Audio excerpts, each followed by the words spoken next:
খাবার মতন, তাতেও ক্ষতিপূরণ পেয়ে গেছে $2000।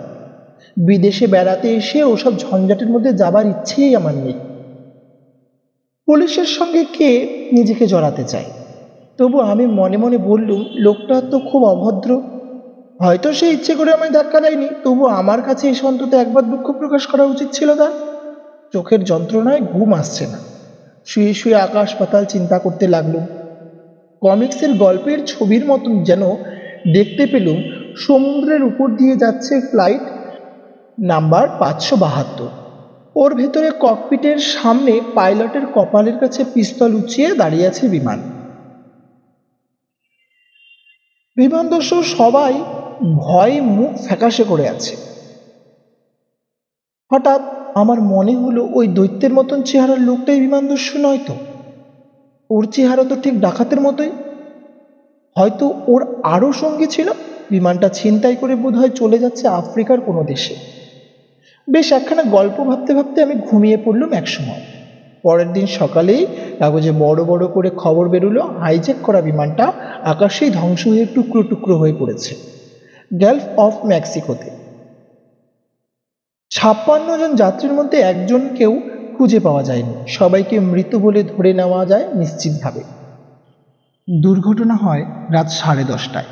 তারপর শেষ রাত পর্যন্ত সার্চ পার্টি সেখানকার সমুদ্র এলাকা খোঁজাখুঁজি করেও কাউকে উদ্ধার করতে পারেনি। পৃথিবীর সব কাগজেই বেরিয়েছিল এই খবর। খবরটা পড়ে যে আমার মনে কি হলো সে কি বলবো। ওই শীতের দেশেও সারা গায়ে ঘাম এসে গা ঘেমে গেল, ঝিমঝিম করতে লাগলো মাথাটা। তারপর কিছুক্ষণ চুপ করে বসে রইল। এই প্লেনে আমার থাকার কথা ছিল।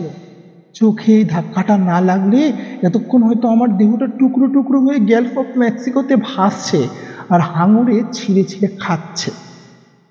খবরের কাগজটা তন্ন তন্ন করে পড়লুম। প্লেনটা কেন ভেঙে পড়লো তার কারণটা ঠিক জানা যাচ্ছে না। পাইলট প্রথম খবরটা জানাবার পর আর কিছু বলতে পারেনি। খুব সম্ভবত প্লেনের মধ্যেই গুলি চলেছে।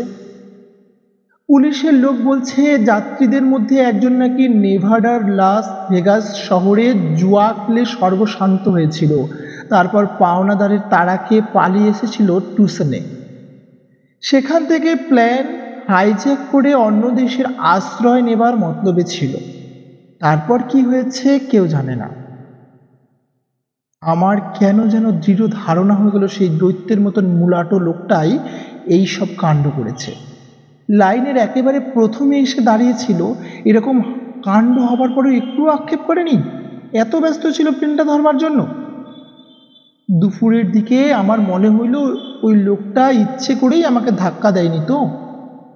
লোকটা জানতো ওই প্লেনে নানা রকম বিপদ হবে, তাই ও আমাকে বাঁচাতে চেয়েছিল। কিন্তু আমারও চেনাশোনা নয়, ও আমায় বাঁচাবার চেষ্টা কেনই বা করবে। এখন যেন স্পষ্ট মনে পড়ছে আমি এগিয়ে যাইনি, লোকটা ইচ্ছে করে কনুইটা পিছিয়ে এনে জোর করে মেরেছি। লোকটা কি জানতো ও নিজেও মরে যাবে? সারাদিন ওই লোকটার কথা ভাবতে লাগলো। লোকটির মুখ আমার মনের মধ্যে গেঁথে এলো একেবারে। 3 দিন পর ছাড়া পেলুম হাসপাতাল থেকে। চোখের ব্যান্ডেজ খুলে আমায় একটা এক চোখ ঢাকা চশমা পরিয়ে দেওয়া হয়েছে। ডাক্তার জানালেন যে আর ভয় নেই, চোখটা বেঁচে যাবে। আমায় $175 চার্জ দিতে হলো। হাসপাতালেও এদেশে পয়সা লাগে। হেলথ ইন্স্যুরেন্স থাকলে অবশ্য বিনা পয়সায় হয়ে যায়। আমার এখনো করা হয়নি। বিদেশি বলে আমায় সস্তায় করে দেওয়া হয়েছে অবশ্য, নইলে অনেক বেশি টাকা লাগতো। এই $175 দিতেই আমার গা কচকচ করতে। বিদেশে এসে সব সময় হিসেব করে চলতে হয় টাকা পয়সা। আমার কোনো দোষ নেই, তবুও শুধু শুধু খরচ হয়ে গেল কতগুলো টাকা। প্লেনের টিকিট অবশ্য বাতিল হয়নি, সেই টিকিটেই ফিরে এলুম শিকাগোতে। এরপর 1.5 মাস কেটে গেছে। ইতিমধ্যে বন্ধু বান্ধব যাদেরই বলেছি এই অভিশপ্ত ফ্লাইট নাম্বার 572 বিমানটায় আমার আসবার কথা ছিল, কেউ বিশ্বাস করেনি। একটা লোক আমার চোখে ধাক্কা দিয়েছিল বলে আমি হাসপাতালে ছিলাম শুনেও ওরা হাসে। এমনকি যে বন্ধুটির কথা ছিল শিকাগো এয়ারপোর্টে গাড়ি নিয়ে অপেক্ষা করার, সেও বলল তুই যে ওই প্লেনে আসবি না এই খবরটা আমায় ঠিক সময় জানাসনি, তো তাই এসব গল্প বানাচ্ছিস। ওটা মোটেই ফ্লাইট নাম্বার 572 ছিল না। তারপর কানাডায় 302 জন যাত্রী সমেত আর একটা প্লেন হাইজ্যাক হতেই আগেরটার সব কথা ভুলে গেল। এই প্লেনটা নেমেছে সাহারা মরুভূমিতে, কাছে একটা ছোট্ট শহরের দারুণ রোমহর্ষক ব্যাপার। আমি থাকি আরওয়া সিটি নামে একটা শহরে, ছোট্ট একটা শহর। একটা 3 তলা কাঠের বাড়ির দোতলায় আমার ফ্ল্যাট। সকাল 9টা থেকে 1টা পর্যন্ত এক জায়গায় কাজে যাই, তারপর সারাদিন আমার ছুটি। আমার ঘরের জানালা দিয়ে একটা নদী দেখা যায়, কয়েকদিন ধরে বরফ পড়তে শুরু করেছে। জানালা দিয়ে আমি মাঝে মাঝে চেয়ে থাকি, সেই নদীটার জল আস্তে আস্তে জমে যাচ্ছে। ছোট ছোট ছেলে মেয়েরা নদীর মাঝখানে গিয়ে খেলে। নদীর ধারে সারি সারি উলো গাছ, সেগুলোর গায়ে ঝুড়ো ঝুড়ো বরফ জমে আছে, দূর থেকে মনে হয় থোকা থোকা সাদা ফুল। একদিন দুপুরে আমার ফ্ল্যাটের দরজায় দুম করে ঘা পড়ল। কলিং বেল আছে, সেটা না টিপে কে এমন ধাক্কা মারছে। আমি বিরক্তভাবে জিজ্ঞাসা করলাম কে। হাড়িকি গলায় উত্তর এলো মেইলম্যান। এদেশে মেইলম্যানদের চেহারা আর সাজ পোশাক দেখলে মনে হয় মিলিটারি।